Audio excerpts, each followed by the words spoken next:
अस्सलाम वालेकुम। ज़मीर हुसैन सामिन ग्रामी आपको सलाम अर्ज़ करता है। और जैसे कि आप जानते हैं कि पेशे के एतबार से मैं कानूनदान हूँ, समाजी कारकुन हूँ और मीडिया पर्सन हूँ। आज की जो हमारी टॉपिक है वो लीगल भी है और माशरती टॉपिक भी है। वो टॉपिक ये है कि आम अदालत और मौसूब आला की अदालत में क्या फ़र्क है और कौन कौन सी शिकायतें आप जो है मौसूब आला के पास लेके जा सकते हैं और मौसूब आला के पास क्या इख्तियारात हासिल है।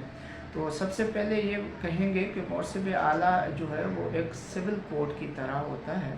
उसके जो है वो पावर्स महदूद है, बाकी कोर्टों के पावर्स जो है वो लामहदूद हैं, मगर मौसूब आला की अदालत को अवाम नास की छोटी मोटी शिकायतों को और जेन्युइन शिकायतों को जल्दी हल करने के लिए एक महदूद इख्तियारात के साथ बनाया गया है।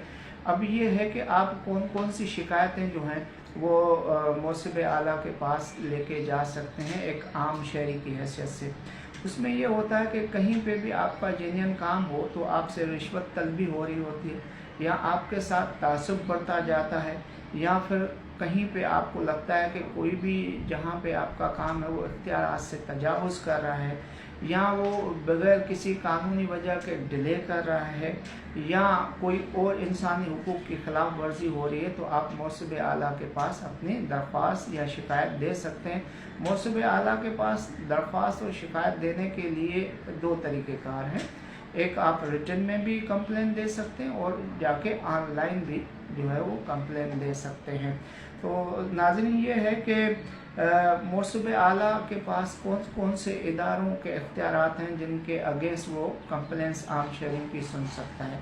उनमें यह है कि जैसे कि सिविल नेचर के जितने भी हमारे गवर्नमेंट के इदारे हैं, ऑर्गेनाइजेशंस हैं, मल्टी नेशनल कंपनीज़ हैं, या जो सेमी प्राइवेट गवर्नमेंट के इदारे हैं, पब्लिक प्राइवेट सेक्टर के वो इदारे जो गवर्नमेंट में रजिस्टर्ड हैं, जैसे KC हो गया, यूटिलिटी स्टोर्स हो गया, PIA हो गया, बाकी लेबर ऑर्गेनाइजेशंस में वो जो गवर्नमेंट के साथ मिलकर काम करती हैं, तो ऐसी आइडेंटिटीज़ या जो है वो इदारों के ख़िलाफ़ आप जल्दी हल के लिए मौसूब आला के पास जा सकते हैं। अब पहले क्या था कि मौसूब आला के पास, जैसे हमने कहा कि महदूद इख्तियारात थे, तो वो कंप्लेंट्स सुनता था और उन पे कोई ना कोई हल करने की कोशिश करता था। मगर 2013 में गवर्नमेंट ने एक काम किया है कि अब मौसूब आला के इख्तियारात को बढ़ाया है कि अगर उसके आर्डर या हुक्म की अदूली होती है तो वो अब कंटेम्प्ट ऑफ कोर्ट के पावर्स भी इस्तेमाल कर सकता है। तो मौसूब आला के अदालत या ऑफिस को बनाने का जो मेन सबब है वो यही है कि वो अवाम नास, वो कॉमन पर्सन जो कोर्टों में टाइम ज़ाया नहीं करना चाहता, क्योंकि कोर्टों का प्रोसेस एक लेंदी है, या वो वकीलों की फ़ीस अफोर्ड नहीं कर सकता, या फिर वो ये है कि जो है वो कोर्ट की फ़ीस अफोर्ड नहीं कर सकता, और वो चाहता है कि उसका जो है मामला बिना किसी टाइम के, बिना किसी लंबी एक्सरसाइज के जल्द हल हो। तो ये है कि मौसूब आला के जो है वो कोर्ट से या ऑफिस से रुजू कर सकता है। थैंक यू दोस्तों, फिर इंशाल्लाह हाज़िर होंगे एक नई टॉपिक के साथ। तब तक के लिए ज़मीर हुसैन को इजाज़त। अल्लाह हाफिज़।